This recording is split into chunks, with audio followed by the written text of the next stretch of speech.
and welcome to Hedgehog Hollow and welcome to Honeybee Stamp's new release video. Today I'm delighted to be able to share with you one of their new sets called Ocean Bliss, containing lots of mermaids and fun that we can use. Now this card that we're going to make this stunning metallic watercolor background. I'm going to show you how to add sand to the stone to give you that realistic effect. We're going to blend those colors through her hair, and then we're going to add foiling to make it look like her mermaid scales. So many techniques, so let's get started. So our first step is to prepare our stone base for our mermaid to sit on, our rock in the sea, so that can dry whilst we're doing everything else. Now I've stamped out this lovely Ocean Bliss stamp twice, just on some Neenah Solar White 80-pound cardstock. I've already cut one out, and I used my scan and cut because the dies weren't available in pre-production yet, so I've just cut it out with a 0.04 outline if you have a scan and cut, but there are dies available as part of the release. Now this second one, I've got a pair of sharp paper snips, and I'm just going to cut out the base of my mermaid, which will layer onto our scene later on, but we want to cut this out so that we can add our sand. So I'm just going to trim all the way around with my snips.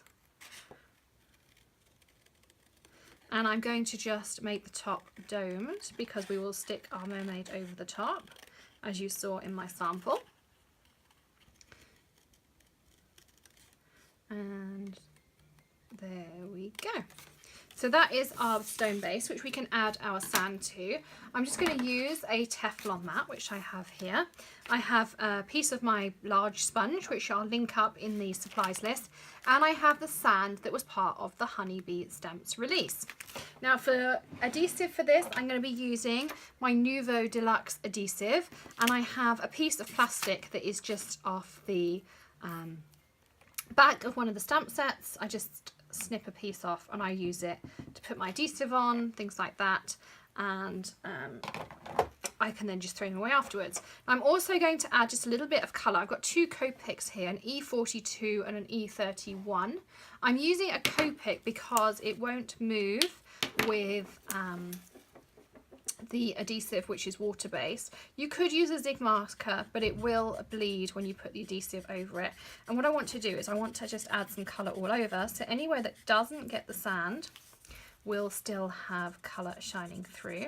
So I'm going to go over with my light colour. This is the E42, and then I'm going to just add some highlights, just depending what is left through. So I'm going to go around the outline of my mermaid, because she would cast a darker shadow, and of course she will be layered over the top. And then I'm just going to take my lighter colour again and just blend some of those areas in, like so. So it's super easy, but I just want to make sure that everything's covered. Now I'm going to grab some of that adhesive with my sponge, and I'm just going to, kind of sparingly, I want to pay more attention to the edges than to the center pieces, like that. And now I can add my sand on the top.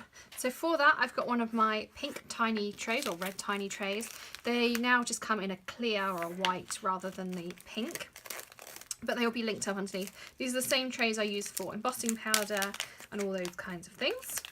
And I'm just going to sprinkle this over the top.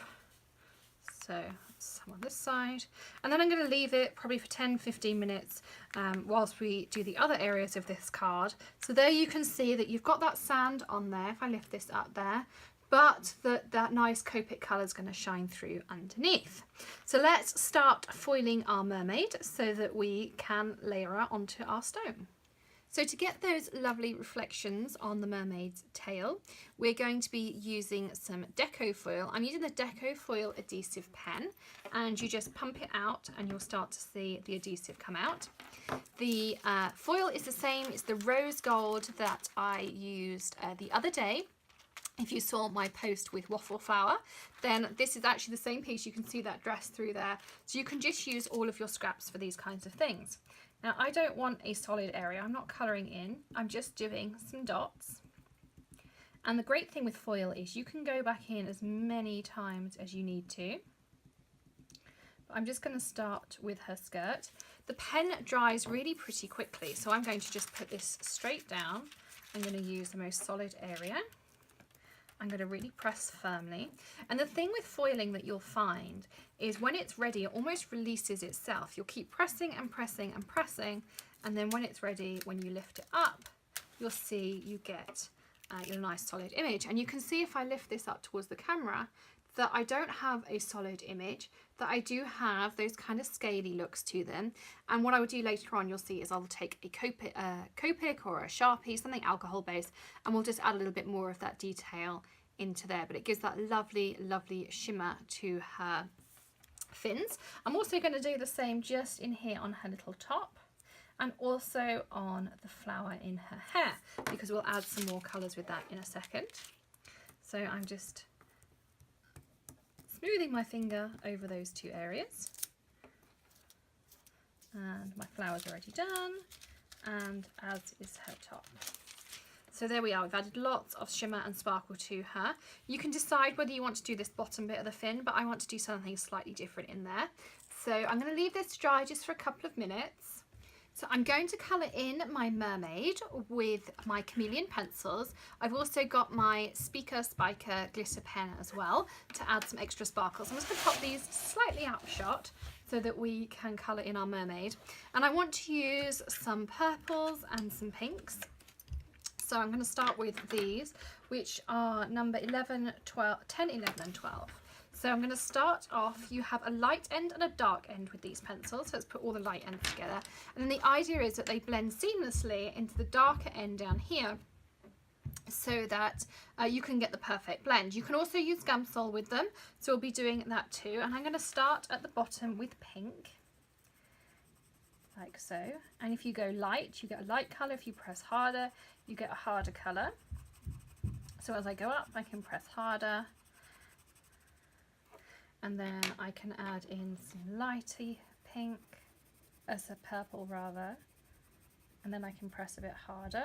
And I'm kind of colouring in the waves of her hair. And I wanted to have that lovely mermaid hair. And then I'm going to go down to a slightly darker purple. And just blend that in. You can see how lovely, I'll bring this closer to the camera, I'll pop that further into the screen. I'll bring this up at the end so you can see how well these all blend together. And then I'm going to start with this one, and I'm going to frame her face, and this is more into those bluey purples. And then just at the top here, as we get towards the roots, I want to go with that intense purple as well. Now I did practice doing some sharpening with these pencils, and I found that the Prismacolor pencil sharpener really was the best. I'm going to grab some Gamsol, and I have my paper stub here in my hand, and I'm just going to dip this into here. I'm going to start at the bottom, and I'm going to blend upwards, and what that will do is give me an even better blend. Now you don't have to do this, this is just kind of that extra mile to fill in any gaps and just make sure those blends are seamless through all the colours. And you want to start light to dark, and you can see I can even pull that colour out around her roots in there, so you can make that colour go even further. So that's one side of her head, and I'm going to do exactly the same on the other side. So I'm going to start, let's just fill in down there where I missed a bit. I'm going to start with that light pink, and I just really wanted to have these fun shades in there. So we'll go from light pink, I don't think I put any dark pink in, but we'll put a little bit of dark pink into this side. And all I did was snip her off of her rock, exactly the same way we cut off the rock on the other one. Then I went for the lighter purple, and then into the darker purples, and I keep throwing my pencils around.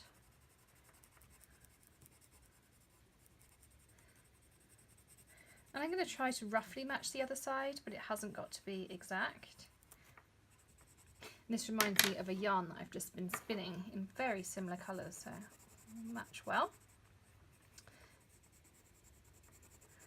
So then we can have the lighter purple, and now I'm going to just start off light and get darker and darker, and we'll add some more detail back into her flower afterwards with our Sharpie. And you can see there, so if I bring this up towards the camera, you can see I've got a good blend, but I'm just going to add that extra little bit of smoothness just with that touch of Gamsol. Again, I'm going to start at the bottom and I'm just going to work my way upwards. I really like these chameleon pencils. I've always been a massive fan of the Prisma pencils before, but I did invest in these and I have to say I'm really happy with them. They come in this box. There's 25 pencils, but you actually get 50 colours because they're double-ended. They're all numbered, and what it has down here, and it's kind of slightly covered in this, but it shows you the light and the dark side of each pencil, and it's in spectrum order. It also has a little magnet so that it will sit up on your desktop just like this. It actually clicks into place and it's not going to move too easily as well. And they're just a really nice set of pencils, very good value. I'm going to use number 6, the light and the dark, for her skin. So I'm going to start off colouring all over with the light. And I'm going to colour in a circular motion, and then I'm going to do the same on her body, and this is with the light end first of all, and the same over her hands. And then I'm going to take this darker end here and I'm going to add in some highlights, so around her little top here, around where her hair would be, the shell, just into her fingers, just to make those stand out a little bit more, around the bottom of her neck. And I'm going to add some rosiness to her cheeks. Definitely looks like a happy mermaid. I'm going to scribble just on a scrap piece of paper with my stick, just to make sure that no colour is going to come out of that. Again, I'm going to dip it in that Gamsol and just scribble out any colour that's in there, so that I can just blend her body into those nice pinky shades. Blend out her cheeks just a little bit so there's no harsh lines. Now we can add some extra sparkle. So this At You Speaker pen is from Copic. It actually has sheds of glass or glitter glass in there, and this is the clear one, so I can literally just put it straight over the top. So I'm going to go over the shell because I just want that shell to just have loads of sparkle. We may even add some Nuvo drops at the end as well. I'm also going to add some sparkle to her hair, and I'm not going to do it all over. I'm just doing some nice wiggly lines just to add a sheen, so that when that card catches the light, we see how beautiful she looks. And I'll be sure to get some close-up pictures, which will be in the linked blog post below, of all of this shimmer and sparkle. I'm not sure how well it kind of gets picked up on here, but there is lots and lots of sparkle going on at this end. So the final thing we want to do is do her tail. So here are my two other Spiker pens. I've got the turquoise and the sky blue. I just had to grab them out of my tote. I forgot to pick those up. And what I'm going to do is I'm going to use blue at one end, and I'm going to leave a jaggedy edge so that I can blend in my green. I'm going to do the same here, just to kind of keep with that nice mermaidy theme. So we can do, and these, as I say, are made by Copic. They're a great quality marker. Some of these I've had for 10 years and they're still going strong. And then I'm going to use that green to blend in with that blue, so that we've got those lovely ethereal mermaidy colours. And I'm going to colour a little bit over that blue just to kind of pull those colours out. So you can see there how she's got that lovely bluey green, and it's got that gorgeous sparkle. Hopefully the camera will pick up some of that lovely shimmer that we've managed to get in there. So she's definitely that ethereal mermaid we were going for. Now I have got my black Sharpie pen here as well, and what I want to do is I just want to add a little centre to the flower in her hair. And I'm just also adding just a little bit of detail to that foil. Not too much, I don't want to detract from it. It's more about scoring that foil that will give you that look. And again, on her scales, I'm not going to do them all, I'm just going to do some. And I'm just trying to pick up some of that detail. Now the other thing you could do is you could grab your hybrid, My Favourite Things hybrid, your VersaFine, something permanent, and you could stamp this back on top and add more detail in. But I want to add that texture by hand. So I'm just going over this. I really want to make a firm edge to her skirt around by that shell, and again here. Just sometimes you lose a bit of definition depending where you've put your foiling, but you can go back in and add as much as you'd like until you have those scaly effects. But I think that really does look like a scaly skirt, and I still have all of that lovely foily shimmer in there. So now we can move on to our background and our final assembly of our card. So for a background, I'm using my Primer Metallic Accents. I've got my clean water, my number 15 brush, and then my rinse well, you can see there, that refills with clean water whenever you need it.